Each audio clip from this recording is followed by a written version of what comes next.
busy.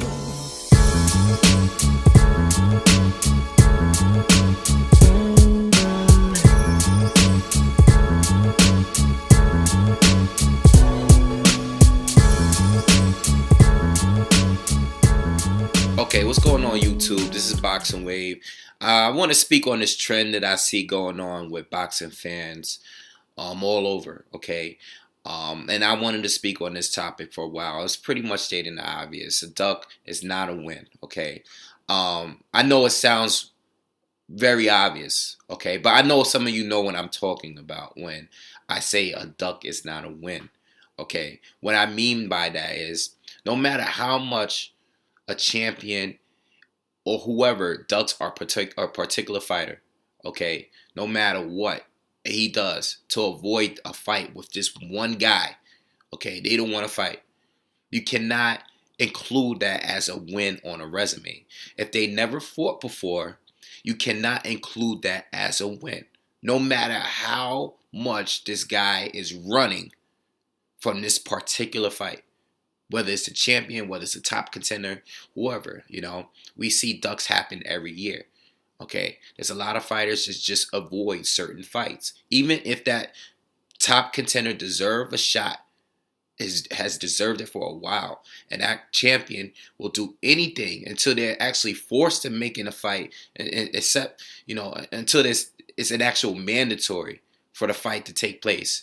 It is not considered a win until they actually get in the ring and the fight takes place and the ducker wins the fight, okay? Because we see the ducker sit here, call out the champion or whoever it is for years, and then when they finally get in the ring, they lose the fight. They might even get knocked out, okay? Guys like, I'm going to give you some example. Triple G, highly duck fighter in the middleweight division, okay? He was highly ducked for a little while. He's getting the fights now because now he has the recognition and the guys just can't avoid him anymore. All right. But, there was a point where there's a lot of fighters that just didn't want to fight him. They didn't want to give him a shot. And even with that being said, you cannot sit here and say, well, even now, Miguel Cotto doesn't want to fight him. He doesn't want to fight him, We're waiting for Miguel Cotto to announce his next opponent. We're waiting. But, we had Cotto. We had Julio Cesar Chavez. That fight didn't get made. Okay, there's plenty of other fighters. We cannot count as a win, as a win on Golovkin's resume. We can't count it because they didn't fight. They didn't fight.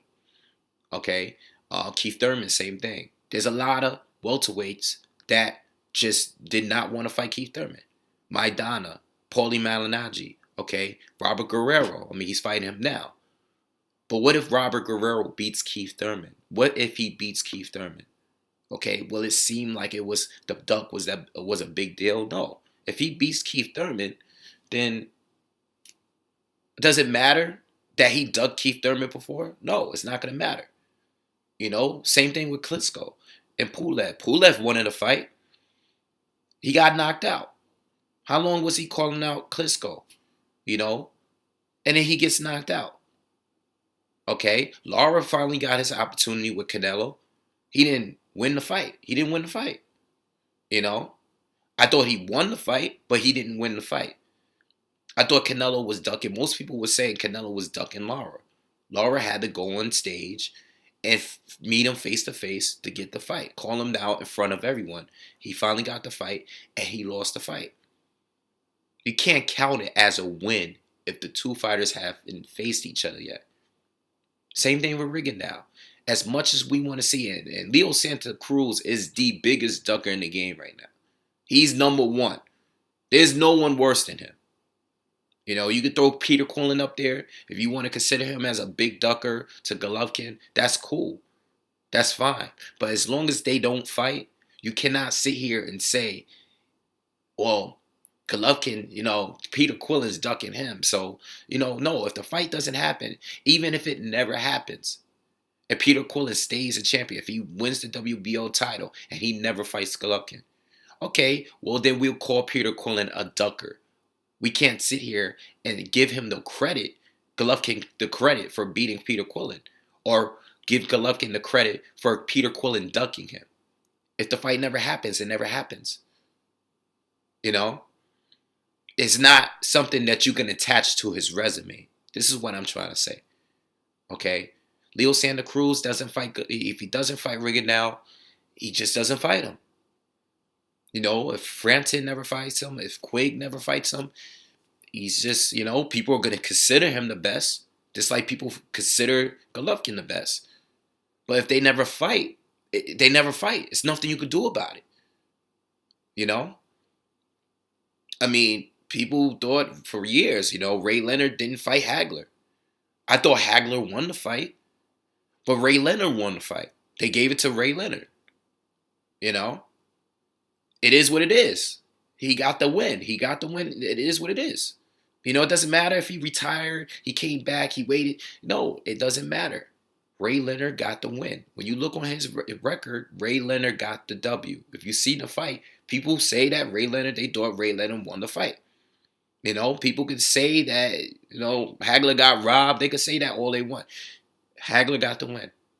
It doesn't matter if a fighter is ducking you at the end of the day.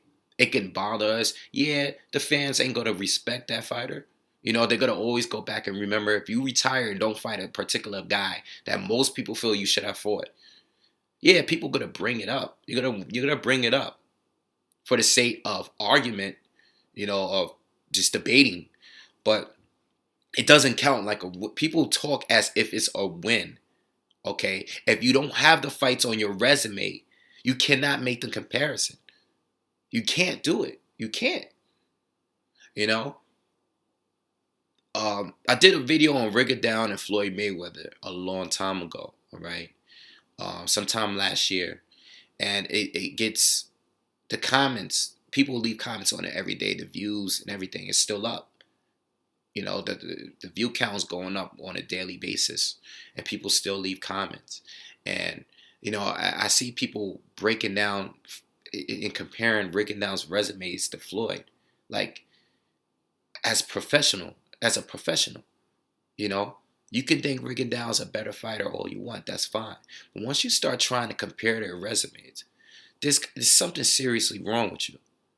Okay? As professionals. I'm talking as professionals. Okay? When you try to compare Donaire to everyone Floyd has faced, all right, something's wrong with you. I understand Rigondeaux. It's a great talent. He's, you know, I only did the comparison video because Rigondeaux is that good, in my opinion. But you can't sit here and compare their resumes. Rigondeaux's resume is flawed. It doesn't matter if Leo Santa Cruz didn't fight him.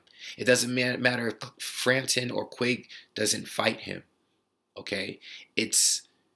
Even if he did fight those three guys, his resume does not stack up to Floyd Mayweather's. Okay? You guys got to stop doing this. You know, you can't bring up these what if fights, you know, because these guys are afraid to fight. Rigo's feared in boxing. Everyone is feared in boxing when they're coming up and they're undefeated. Floyd was feared too. People were ducking Floyd as well. I don't need to go there with that. At some point in his career, Floyd is worth the money. You're going to get your biggest payday fighting Floyd. This is why people fear Rigondeaux. If Rigo was up there getting $30 million plus per fight, okay, and he was going to get you your biggest paycheck, people would fight him. People would call him out at 126. These same guys that's ducking him today will take the chance because the money is worth it. The recognition that you're gonna get for fighting the guy, taking a chance is gonna be worth it, but it's not worth it now because he's not bringing any kind of money. Okay, same thing's happening with Keith Thurman. That's what Paulie Malignaggi said, right? But you can't give Thurman the win over Paulie if they never fought. You know, you can't do that. You can't just include a fighter that, you know, that's ducking that fighter. You can't include him on a resume. You can't do that. They never fought. I had to bring this point up because I'm seeing people do it all the time now. You know? If you're going to make an argument, you're going to base resumes, You're gonna make arguments based on resumes. You're gonna compare the resumes of who they actually fought. Because as long as a fighter never gets to the ring, guys like bring up Rigondeaux. Rigondeaux's getting knocked down. He's winning these fights and dominating, but he's getting knocked down in the midst of dominating. Floyd's dominated guys and didn't get knocked down. You get where I'm going? So you can't sit here and say, because Rigo might get knocked out. He might fight Leo Santa Cruz and get knocked out. What if it happens? Then what? What is all this duck and talk? What is it going to mean if he gets knocked out by Leo Santa Cruz? I doubt that happened. I think Rigo is going to destroy the guy, but we see upsets in boxing all the time. This is boxing. The win doesn't count unless they actually get in the ring. It doesn't count as a win, a duck. It doesn't matter if the fighter seems afraid. Okay? I had to bring that up, man. You guys leave comments and reply, and make sure you hit subscribe.